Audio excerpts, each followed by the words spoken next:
What's up, good people? But now Riley back in here with some more of this black media mayhem. An older video just resurfaced of Nicki Minaj back when she was on Ellen DeGeneres' show, and something happened on there that sort of exemplifies something that I talk about on my show a lot. That's something that I call the sexy masculine woman.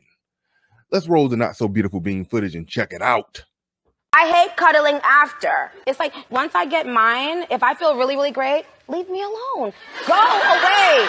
Go and make me some food or a sandwich or something. Go make a sandwich. Go make a sandwich.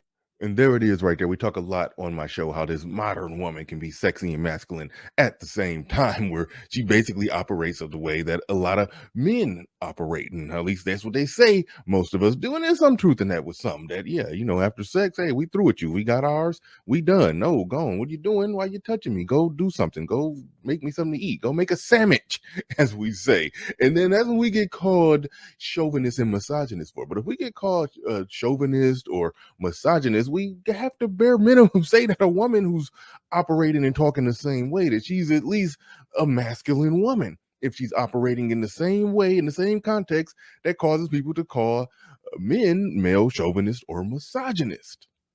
Because what she said was very reminiscent of what Chris Rock said in his classic stand-up when he was talking about men and what we want. He said, we want food, sex, and silence. Everything. You know what men want? Do you know what men want? Food, sex, silence. That's it. That's it. Food, sex, silence. Also, if you remember, when she talked to Kevin Samuels and then later talked to Joe Budden, and a lot of people had a problem that Kevin Samuels didn't give her any major pushback to what she said. I did have some problem with it as well, but he did eventually respond to it. He just responded in, you know, a sort of subliminal sneak this kind of way, but we know who he was talking about. But he was de facto responding to Nicki Minaj. I made a video on that, but he said something that is very much related to what we're seeing in this older video of Nicki Minaj.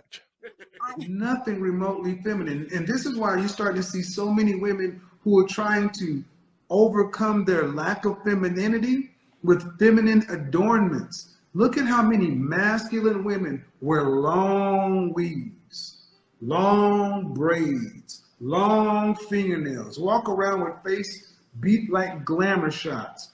They are trying to put on the face of femininity. And I have a little theory. Look at the average modern woman's level of glamour and then deduct from her level of femininity. If she's higher up in glamour, the chances are she's much lower in femininity, because truly feminine women tend to be more natural.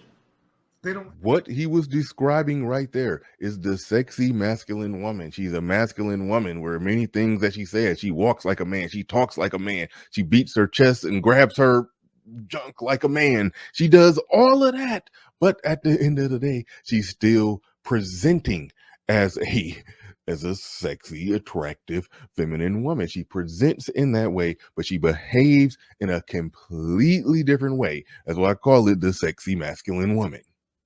All of that stuff that you see, that is spraying cologne over funk.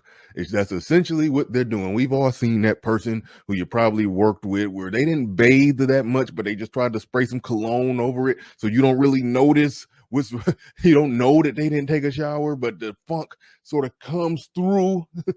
that funk will fight through the cologne. That's essentially what that is. And I even showed in one of my previous videos the level of Game of Thrones level witchcraft that some women will do and will pull off to make themselves look different. And they're not just doing that so they can go from being average to pretty or ugly to average or whatever they're trying to do there. They're also masking the masculinity. That is another thing that's happening with that. But it goes even further when these women end up in relationships. Well, what type of guy do they want? Essentially, if you listen to what she said there, basically, after sex, don't touch me, gone. I'm through with you. I got mine. Get in that kitchen. Go make a sandwich. That's how she is. So it's like any dude that she's with is going to be a dude in an apron. There's going to be dude taking the female role in the relationship. That's what it's going to be. But a lot of the same women that do that, they'll complain about men not being masculine enough and not being firm enough. And that's the problem that a lot of women run into. I think Nicki Minaj is far enough going with where she's at because she's successful and I don't think she can. I think she's good with that.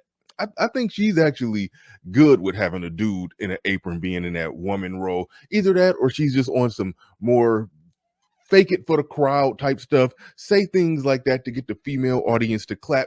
But at the end of the day, it's probably no different than Cardi B saying, I don't cook, I don't clean, but let me show you how I got this ring. And then videos surface of her clearly cleaning.